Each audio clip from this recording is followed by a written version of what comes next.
Okay. Hi. Um, so I'm going to be picking up on some of the themes that Stephen talked about earlier. Talk about truth and honesty. Um, I want to look at those two sort of separately and together. Um, Look at some of the barriers to to bringing those into our recovery and into our lives. Um, Kind of look at how they play into a recovery, and also how some of the things that Buddhism has to say about them. Also going to expand a little bit more on the concept of absolute truth and relative truth. So hopefully I can bring a little more insight into that, as well as the Four Noble Truths. And all that in under 20 minutes. So here we go. Um, I want to start with a little reading from Paths to Recovery, which is the Al-Anon Steps, Traditions, and Concepts. And this is just to kind of lay the groundwork for what I'm going to be talking about. And this is from a story in this section on Step 2. It says, "I've gotten Step 2's message very slowly. I can see some of my progress each time I have contact with members of my family. None of them are in recovery of any kind, although I keep hoping that one or two will join me. My recovery has been quite lonely at times because I feel alienated from my family. With the knowledge gained from many meetings and the steps, I can see the insanity in my family where they cannot. Most of my family's insanity takes the form of verbal and emotional abuse. It is very subtle and hard to detect. Not until I trusted my own feelings and reactions could I see how much hurt these forms of abuse could inflict. My denial has been very difficult and painful to break, but finally I had no other choice. The price I paid in pain and loss was too high to continue paying." So there's a little foreshadowing of denial, which I think is one of the big barriers we have to honesty and to truth.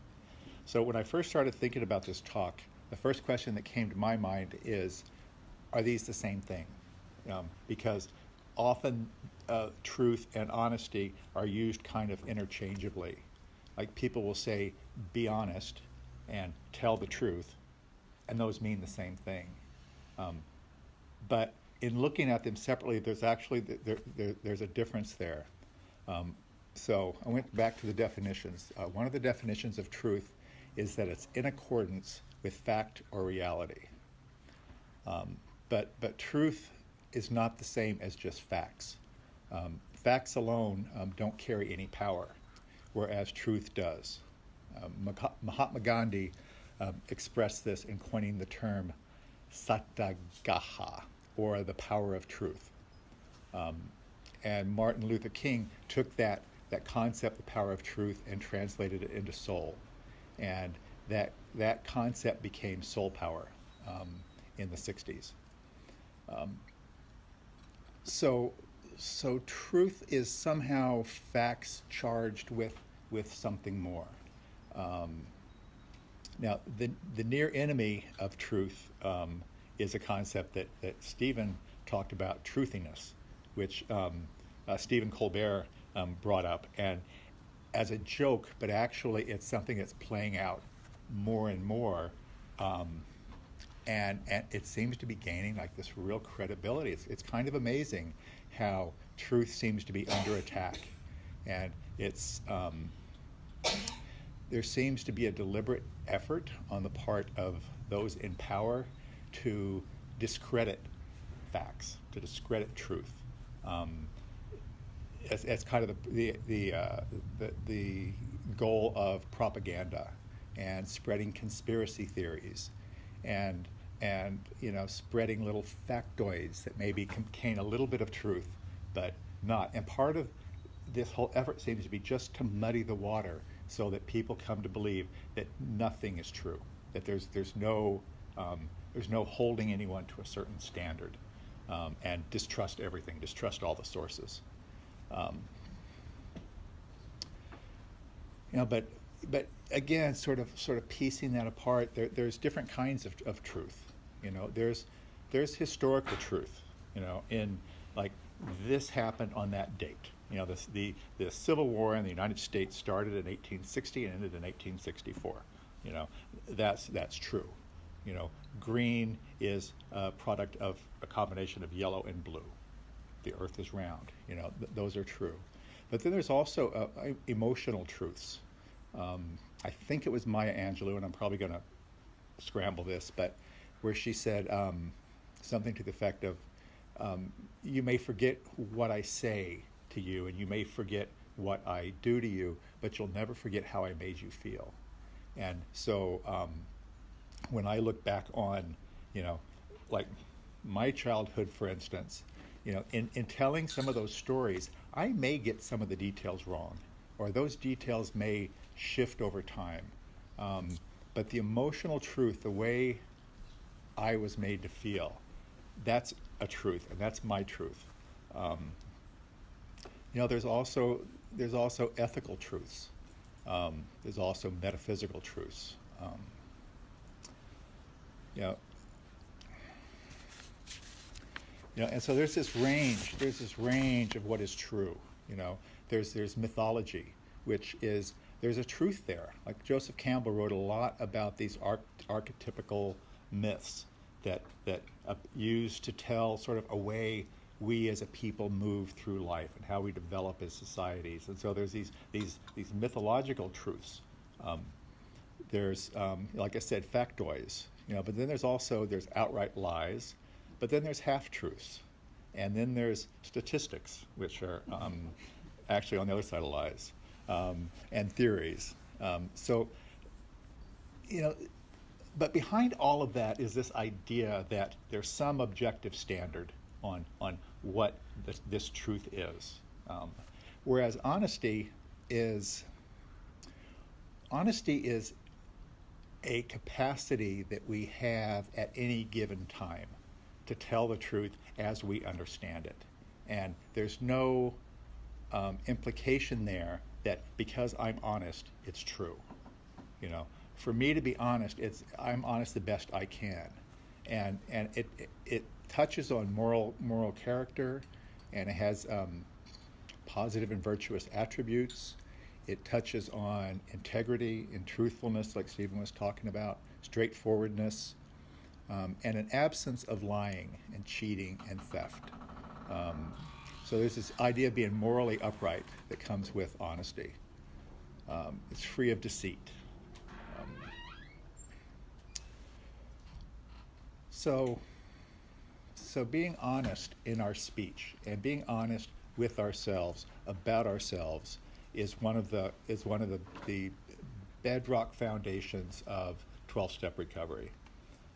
There's a guy named, and I always get his name wrong, Gil Fronsdale, who is a Zen guy. I think he's down in Redwood City. He wrote a piece called The Perfection of Truth. And in this he says, one place we see the power of truth is in AA and other 12-step meetings.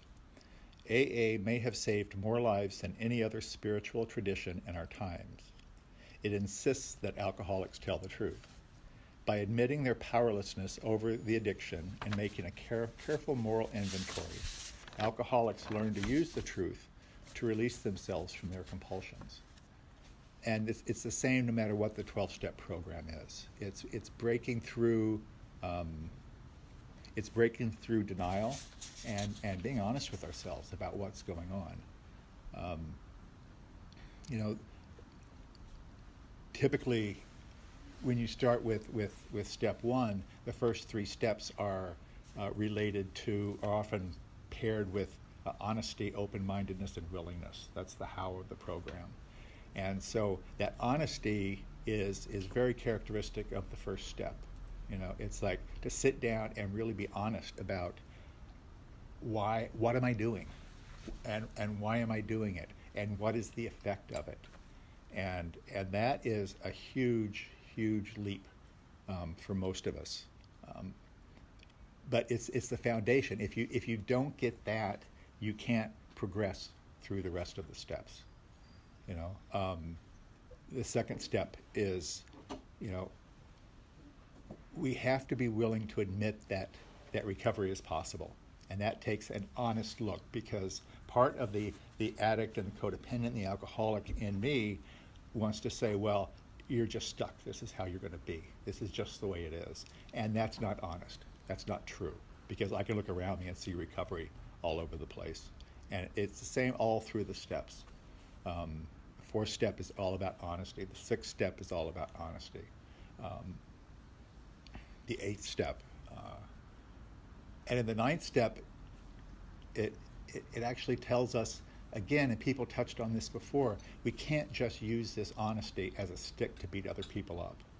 We can't make amends and use our truth to make ourselves feel better at someone else's expense. And it says in the literature that if it's going to harm somebody else, you can't make that amends. You can't make yourself feel better at somebody else's expense.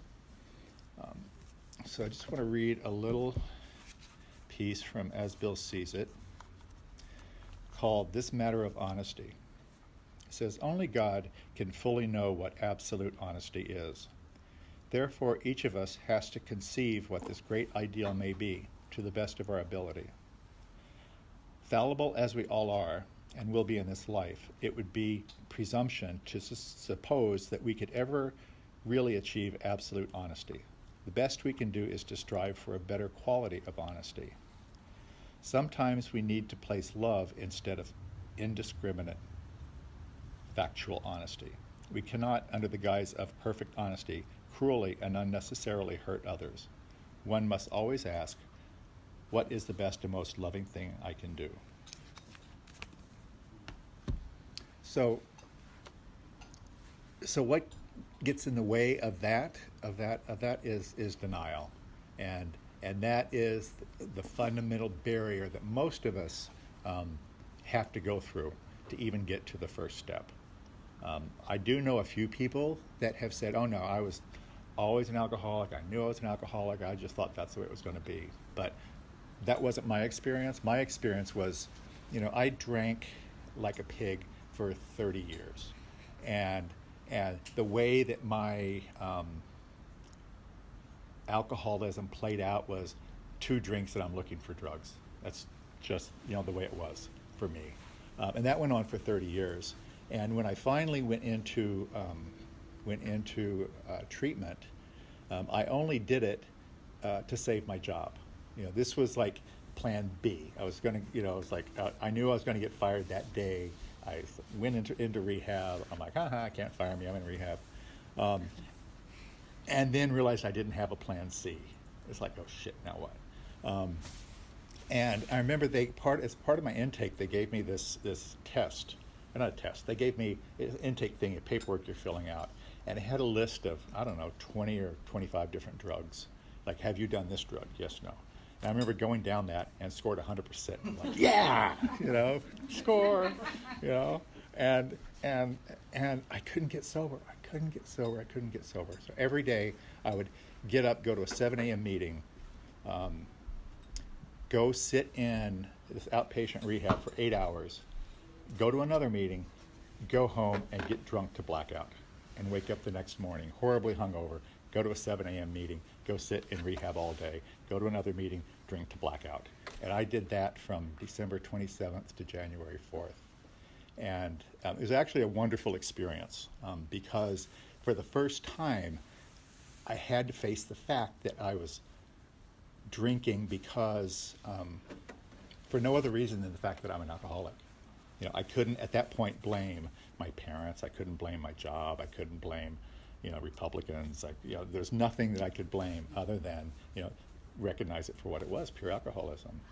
And right before then, I remember going in, I'm sitting with my counselor, and we were coming up with my plan. This was actually earlier. And she said, well, you have to, come here every day and, for 2 weeks until you have 2 weeks sober, and then you can go to the night program, blah, blah, blah. And you have to go to meetings. And honestly, I'm like, what kind of meetings? Now, she had seen my intake form. She knew that I drank daily for 30 years. And she, what kind of meetings? And she's like, how about AA meetings? And I'm like, why would I want to do that? I had this idea that people went to AA meetings to shack up. I don't know where I got that from, and I told her that, and she's like, whoa. She's like, okay, well, how about NA meetings? And I'm like, no, that's where people go to get drugs. And she's like, let me back up here for a minute. She's like, do you think you're an alcoholic or an addict? And I honestly had this like moment of clarity, and I thought about it, and I'm like, I don't think in those terms. That's what I told her. And she said, well, we do. And let me give you a hint, you are. And if you don't go to these meetings, we're not going to sign your disability check. But that was the level of my denial. And it wasn't until I had gone through that experience of learning that I drank because I'm an alcoholic. And where that really, the moment, the what happened piece of it was they were also, in addition to the alcohol, weaning me off of opiates and sleeping pills. So every day I would have to go to the nurse, and they would give me increasingly smaller amounts of the opiates and sleeping pills. And so one day this nurse, she just said, what can you do today to not drink? Just today. What could you do just today not to drink? And again, I had this moment of clarity, and I thought about it, and I'm like, there's nothing I can do to not drink today. And she's like, well, I'm really sorry. I'm really sorry then. And she wasn't saying that snarky or to put me down. What she was saying was, you're going to die if you keep doing this. I was very sick. And so of course I went home that day and I got drunk again and woke up the next day. But I didn't drink the next day. And I started working the steps, and I haven't had a drink since, and it's been almost 13 and a half years. And I realized what that was me taking the first step. It was the first time that I actually got honest and said, I'm powerless over this. So that's the power of honesty. That is the fact charged with power, and it has the power to change us.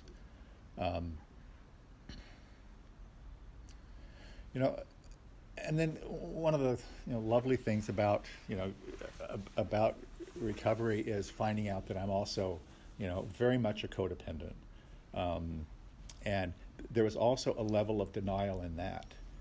I first started coming to Al-Anon been about 11 years ago, and I did it because I was in yet another relationship with an addict after 30 years of being in relationships with addicts, and I came to Al-Anon to figure out how to deal with him, and ended up leaving, and I thought that was it. I was like, good, he's done, I'm good.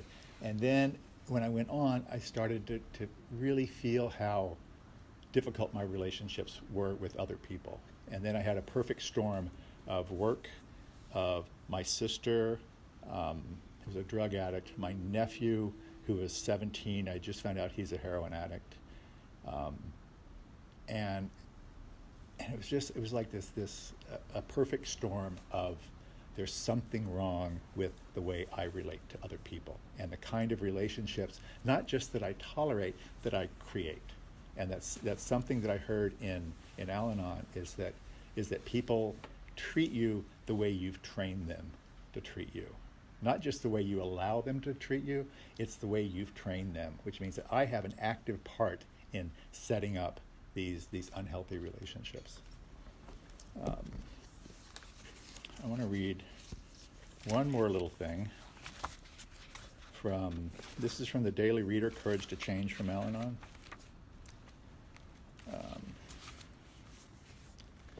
This says, before I discovered Al-Anon, I often used other people's problems as an excuse to avoid my obligations. I loved the drama of another's crisis and talked about it at every opportunity. My own life seemed increasingly trivial, and my problems felt silly. It was therefore very difficult for me to focus on myself when I came to Al-Anon. I wanted to talk about the alcoholic when I came to meetings, but no one seemed interested. They all kept asking about me, how I felt, what I did, what I wanted, which is by the way, what my Al-Anon sponsor says all the time. But what do you want? Well, no, no. What do you want? I found that I was overly interested in others because I had such a low opinion of myself. My sponsor helped me to see that when I acted as if someone else's life was more important than mine, I was harming myself. This had to stop if I wanted to learn to value my own experience. Focusing on myself was the beginning of building self-esteem. It took practice, but with the support I got in meetings, I grew more comfortable. I learned to talk about myself and to view my feelings, achievements, and concerns as valid and important. So, just kind of as a segue, through the 12 steps, we use that truth as a way to free ourselves from the suffering of active addiction, no matter what the substance is. And Buddhism also uses truth as a way to find release from suffering. Talk about the Four Noble Truths, which are, that there's suffering in the world is the first noble truth. Everybody, there's two things. None of us gets out alive, and we're all going to experience suffering in our life. That's just part of the human condition. All the things, everything in life, everything that's good, everything that's wonderful, everything that's wholesome, also has the seeds of suffering in it. Because if we lose those things, or we don't get those things, or those things are taken from us, that's suffering. There's also a lot of wonderful things in the world too. It's not that life is all suffering, but it's just this idea that suffering exists. The second one is that the suffering has a cause, and that cause is clinging. The third noble truth is that if we stop the clinging, we stop the suffering. And then the fourth noble truth is that there's actually an action plan on how to do that, and that is the Noble Eightfold Path. So I ran across a writing recently by one of my favorite Buddhist teachers named Stephen Batchelor, who wrote a book called Buddhism Without Beliefs, and another one called Confessions of a Buddhist Atheist. And he talks about sort of looking at these concepts, these Buddhist teachings, kind of removed from the supernatural, and it's something that it's really made the Dharma very accessible to me. And what he says is that these truths are not something to be believed. It's not a dogma that you have to believe in these Four Noble Truths. What he calls them is the Four Noble Tasks, actually, and that each one of these is an action to be performed, and with the goal of diminishing suffering. And as an extension of that, the Dalai Lama talks a lot about to be happy. That's the goal of all this. We want to be happy. So what he says, if you look at those Four Noble Truths, the first one, of acknowledging suffering, he says embrace it. Really lean into it and say, yes, this is part of it, rather than living in denial, rather than living in avoidance and trying to run around. And if I could just fit all the pieces right, I could avoid suffering. And what he says is no, embrace it. Lean into the suffering of yourself and others. He says, actively let go of that clinging, of the grasping, and then do something. This is the Eightfold Path it talks about. Right action and right speech and right livelihood and right meditation and all of these. So I like this because it's an action plan as opposed to a dogma that I have to swallow whole. So then the last thing I just want to touch on is this idea of absolute and relative truth.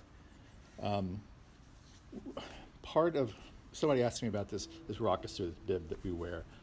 This is like Buddha's robe, and part of the sewing of the blue one, which is the initial lay ordination, is we study a set of principles called the precepts.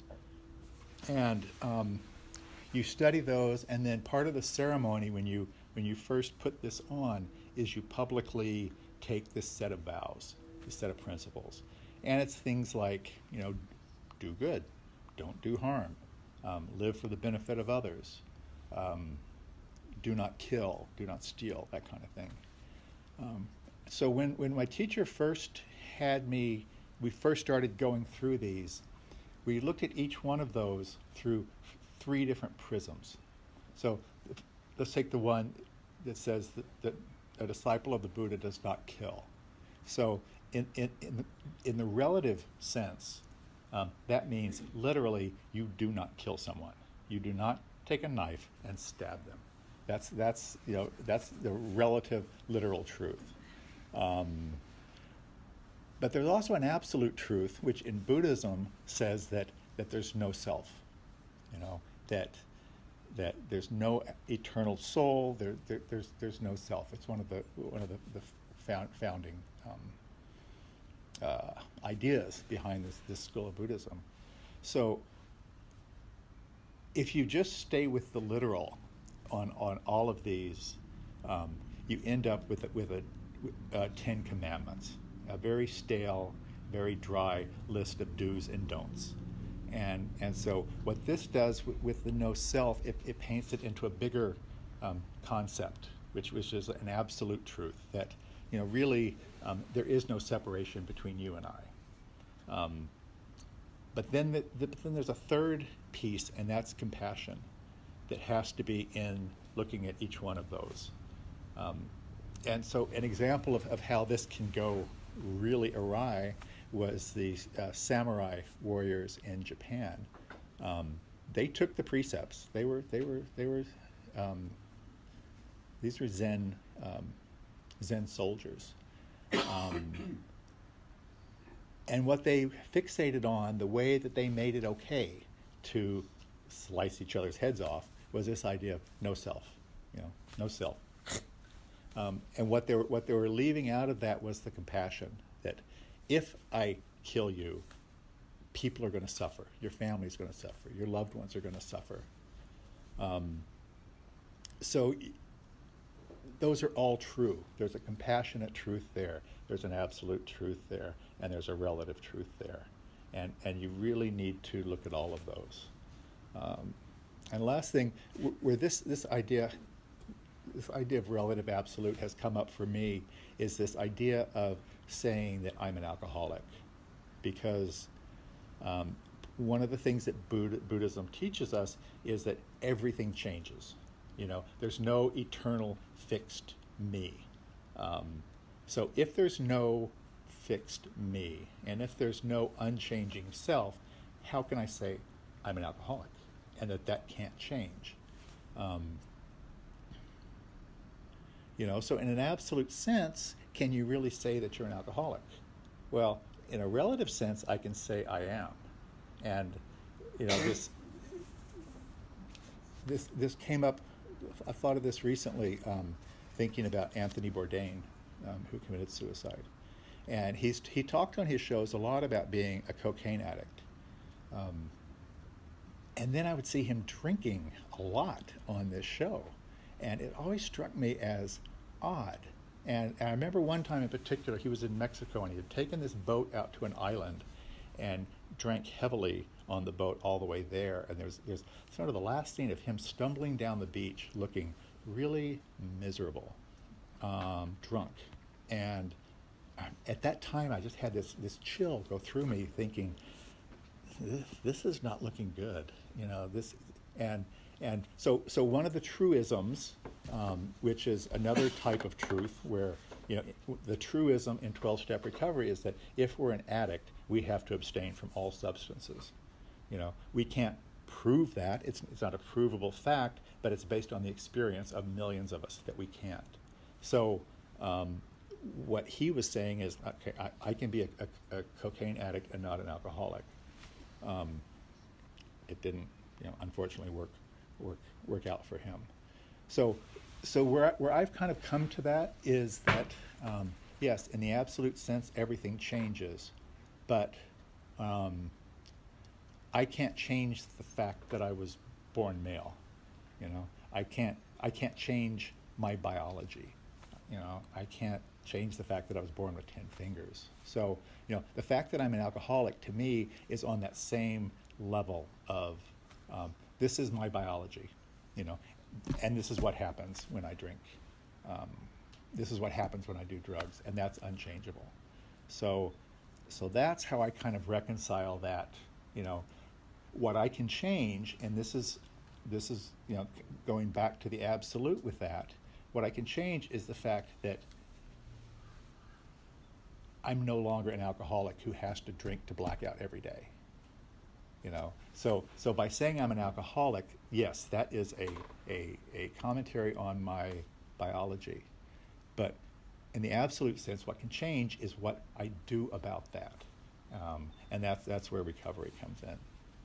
So, you know, and the last thing is just that, you know, Buddhism and recovery are both based on seeing things as they are. And a lot of, when we sit, it's to look at, you know, who we are. And Dogen says to the effect of, you know, to sit is to study the self. And to study the self is to forget the self. And to forget the self is to wake up to all things. So that's what I got. Thanks.